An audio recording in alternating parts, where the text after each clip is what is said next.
नमस्कार बच्चों।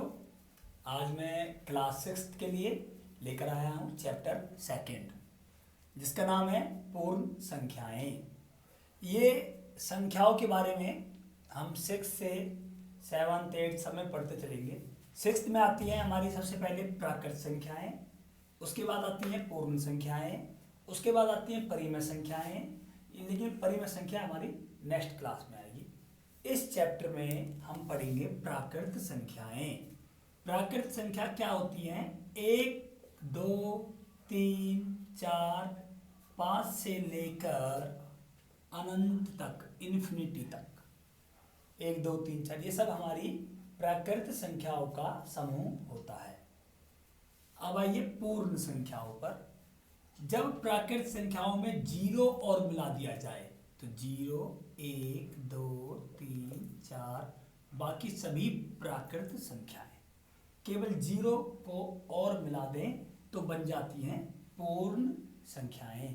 और ये हमारा चैप्टर पूर्ण संख्या के ऊपर ही है। चलिए, एक और नई बात आती है इस चैप्टर में, पूर्ववर्ती। पूर्ववर्ती पूर्ववर्ती क्या होता है? जैसा इसका नाम है पूर्ववर्ती, पहली संख्या। जैसे ये है 99। 99 का पूर्ववर्ती क्या होगा? इससे पहले वाला 98। 98 का पूर्ववर्ती क्या होगा? 97। कैसे निकालते हैं इनको? एक माइनस करके घटा करके क्या गया? 98। 98 में से घटाया क्या गया? 97। इस तरह आप किसी भी संख्या का पूर्ववर्ती निकाल सकते हैं। जैसे मानो मैंने ले लिया 265,378, 2,65,378।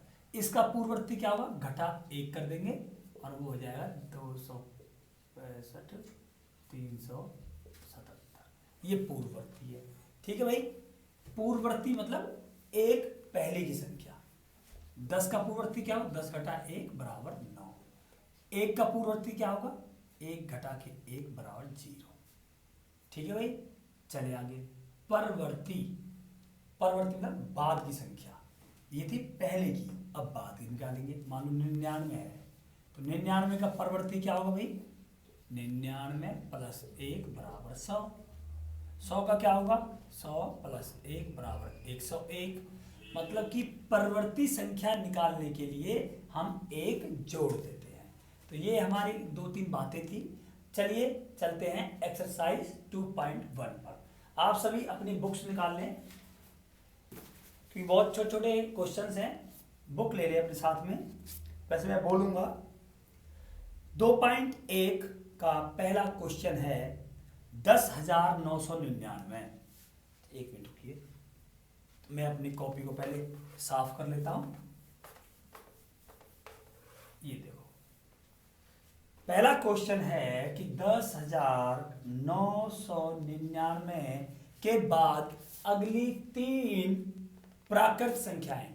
एक बात तो कही उसने प्राकृत संख्या निकालनी। अगली 3 प्लस 1 किया, क्या आ जाएगा भाई? 11,000। 11,000 से अगली निकालो एक भाई, प्लस 1 करेंगे, क्या आ जाएगा? 11,001। उससे अगली आप अपने आप निकालोगे। ठीक है भाई, 3 हो जाएंगी। इस तरह हम बहुत सारी निकाल सकते हैं। क्या करना? क्या प्लस 1 करना है। ठीक है, अगली 3। Next question 2, 10,001। ये क्या? 10,001 से ठीक पहले आने वाली 3 पूर्ण संख्याएं। 3 पूर्ण संख्याएं इससे पहले वाली, तो -1 कर देंगे। ये हो गया हमारा 10,000।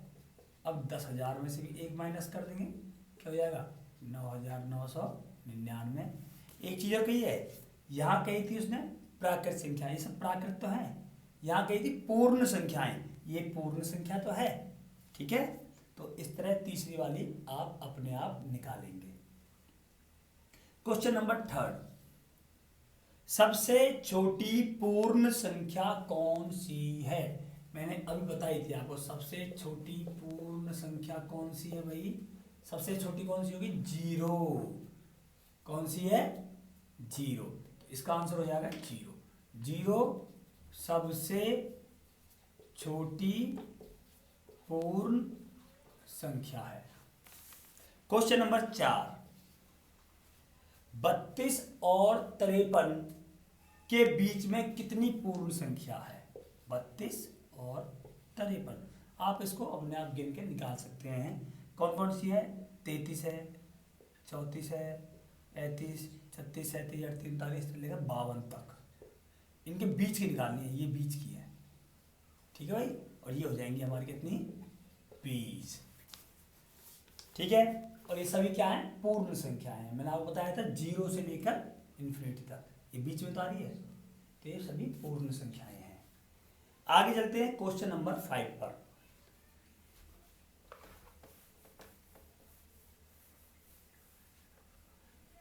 क्वेश्चन नंबर 5 कहता है निम्न के परवर्ती लिखिए। क्वेश्चन नंबर 5 का परवर्ती लिखना, पहला क्या है? 5वें का पहला है, ये है आपका। इसका परवर्ती, परवर्ती क्या होता है? एक बाद का, तो प्लस 1 कर दिया, इसमें जोड़ के क्या जाएगा हमारा भाई? 1 2 0 7 0 4 4 2, ये आ गया परवर्ती। ठीक है भाई, इस तरह बाकी के क्वेश्चन आप अपने आप करेंगे। क्वेश्चन नंबर 6 पे चलते हैं। निम्न के पूर्ववर्ती, पूर्ववर्ती क्या होते हैं? 1 घटाते हैं। इसका भी हम पहला ले लेते हैं 94। क्या होगा इसका भी? 94 माइनस 1 बराबर 93। ये है इसका पूर्ववर्ती। 93 इस तरह हो गया, 94 का पूर्ववर्ती 93 है। ओके भाई, क्वेश्चन नंबर 7 देखिए आप। संख्याओं के निम्नलिखित युग्म, हमें युग्म दिए गए हैं। ए युग्म क्या है? मान लो 530, 503। दूसरा क्या दिया है? एक और आपको डी ले लेता हूँ, चलो इसको मैं। डी दिया हुआ है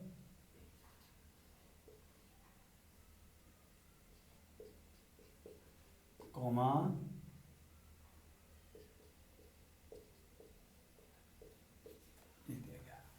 करना क्या है? ये युग्म दिए गए संख्याओं के, संख्या रेखा पर कौन सी पूर्ण संख्या, पहली बात तो सारी पूर्ण संख्याएं हैं, कौन सी पूर्ण संख्या अन्य संख्या के मतलब दूसरी संख्या के बाईं ओर आती है। एक संख्या रेखा वाली बात और ले लेते हैं। संख्या रेखा होती क्या है? एक लाइन होती है जिस पर एक 0 अंकित होता है, और 0 के दाईं तरफ, 0 के दाईं तरफ बराबर दूरी पर अंक होते हैं। ये बराबर दूरी पर, यहाँ 2 आ गया, बराबर दूरी पर ही 3 है, बराबर दूरी पर 4 5, इस तरह 6 7 8 9 10 आते हैं। तो वो कह रहा है कि इन संख्याओं में से कौन सी संख्या दूसरी संख्या के बाईं ओर है। अब 3 और 4 में से कौन बाईं ओर है? 3, किसके? 4 के। कौन सी है? 3 है, किसके? 4। कैसे लिखेंगे इसको? ऐसे लिखेंगे। ठीक है, जो बाईं ओर है उसको इधर, और ये वाला चिन्ह। ओके भाई, ऐसे ही अब इनमें से करेंगे। तो इनमें से कौन सी संख्या बाईं ओर आएगी?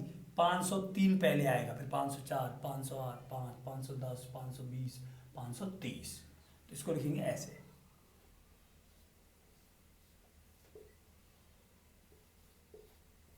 ठीक है भाई, छोटी वाली बाईं ओर होती है।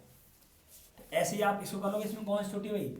ये है हमारी 98,30,415 है। ठीक है, और ये है हमारी 1,00,00,000 लाख है ही नहीं, 23,001, ये 1 करोड़ है।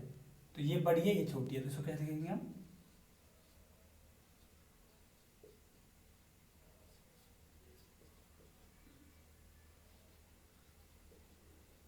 इस तरह। ये संख्या संख्या रेखा पर इसके बाईं ओर है। तो क्वेश्चन नंबर 7 हो गया हमारा। 8 पे चलते हैं। बहुत ही अच्छे क्वेश्चन हैं 8 के, ध्यान से सुनोगे आप। बहुत ही आसान है बिल्कुल, और इम्पोर्टेंट पॉइंट्स भी हैं आपके, वो काम आने वाली बातें हैं सारी।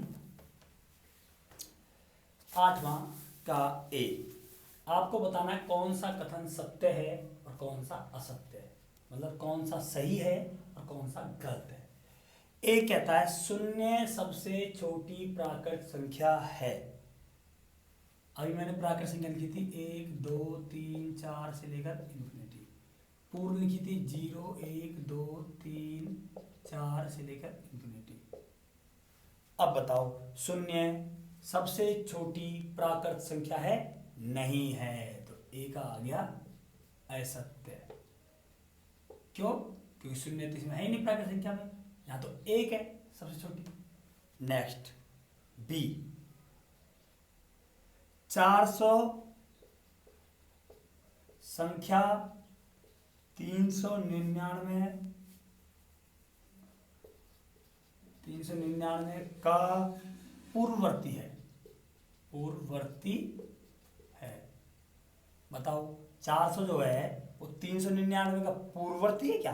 पहले आता है? नहीं, तो परवर्ती है, इसलिए क्या आएगा? ये असत्य है। ठीक है भाई, इस तरह गलत है या असत्य कुछ भी कह सकते हो आप। सी देखते हैं, शून्य सबसे छोटी पूर्ण संख्या है। शून्य सबसे छोटी पूर्ण संख्या है, ठीक है भैया, सत्य, सी वाला। डी पे चलते हैं, 600 जो है वो संख्या 599 का परवर्ती है। 600 जो है 599 का परवर्ती है, सत्य है, बिल्कुल सत्य, ठीक है। चलिए ई पे चलते हैं, सभी प्राकृत संख्याएं पूर्ण संख्याएं है। ई पर है, सभी प्राकृत संख्याएं पूर्ण संख्या है। देखो ये सभी है, ये प्राकृत संख्या, क्या ये पूर्ण है? हाँ देखो, ये रही, ये रही, ये रही, ये रही, और जो आएगी यहाँ सभी सारी तो है नहीं। तो सारी के सारी प्राकृत संख्या पूर्ण संख्या है, ठीक है भाई। एफ देखते हैं अब वो कह रहा है सभी पूर्ण संख्याएं प्राकृत संख्या है। अब बताओ आप, ये सारी पूर्ण संख्या क्या प्राकृत है? देखो ये सारी तो है, लेकिन जीरो इसमें नहीं है। जीरो वाली पूर्ण संख्या प्राकृत नहीं है, तो ये एफ वाला जो है वो असत्य है, ई वाला जो था वो सत्य है। चलिए आगे भाई जी पे चलते हैं, 2 अंकों की पूर्ण संख्या। समझना बात को भाई, ध्यान से सुनना। 2 अंकों की पूर्ण संख्या का पूर्ववर्ती, पहले वाला, 1 अंक की संख्या कभी नहीं हो सकती। मानो मैंने ले लिया 15, 2 अंकों की भी है ये, इसका पूर्ववर्ती क्या आ जाएगा? 14, 2 अंक की है। मैंने ले लिया 99, क्या आ गया भाई? 98। मैंने ले लिया 10, ये क्या आ गया भाई? 9।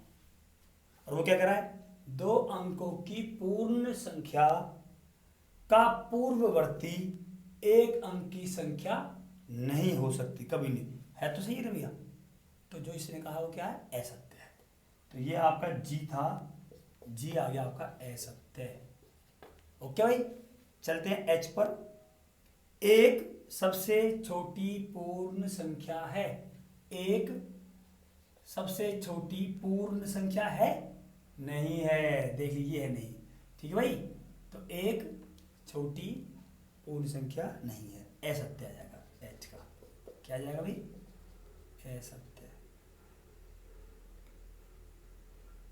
आई, प्राकृत संख्या 1 का कोई पूर्ववर्ती नहीं होता। प्राकृत संख्या 1 का, प्राकृत पूर्ण नहीं, प्राकृत संख्या 1 का कोई पूर्ववर्ती नहीं होता। क्या आएगा बताओ भाई? प्राकृत संख्या 1 का कोई पूर्ववर्ती नहीं होता, सत्य आएगा बिल्कुल। आप देखिए यहां पर, ये क्या है? 1 प्राकृत संख्या, इसका पूर्ववर्ती नहीं है, तो सही तो कह रहा है बिल्कुल, तो सत्य हो गया, ठीक है। चलते हैं आई के बाद जे पर। पूर्ण संख्या 1, पूर्ण संख्या 1 का कोई पूर्ववर्ती नहीं होता। नहीं होता भाई कोई भी, ये असत्य है। होता है, और वो क्या होता है भाई? 0। क्या होता है? 0, ठीक है। जे आएगा असत्य। के पर आइए अब, पूर्ण संख्या 13 है। पूर्ण संख्या 13 है, 11 और 12, ये जो है वो 11 और 12 के बीच स्थित है। क्या ये बीच में आती है? नहीं, ये तो कहाँ आती है? यहाँ आती है। तो ये क्या हो जाएगा? असत्य। कौन सा वाला था ये? के कहा गया असत्य। चलिए एल पर, पूर्ण संख्या 0, पूर्ण संख्या 0 का कोई पूर्ववर्ती नहीं होता, का कोई पूर्ववर्ती नहीं होता। बिल्कुल ठीक कहा, सत्य। के बाद एल का। अब देखिए एम, 2 अंकों की संख्या का परवर्ती, ये 2 अंकों संख्या है का परवर्ती सदैव 2 अंकों की एक संख्या होती है। सदैव यहाँ तो ठीक है, यहाँ इसका हो जाएगा 11, लेकिन मैं आपसे कहूँ 99 का परवर्ती क्या होता है? 100। तो 2 अंकों की कहाँ गई? सदैव 2 अंकों की एक संख्या होती है। कहाँ है 2 अंकों की? तो 3 अंकों की है। तो इसलिए ये क्या कह रहा है? गलत कह रहा है। तो एम का आ गया असत्य। तो ये आपकी एक्सरसाइज 2.1 कंप्लीट है। Thank you.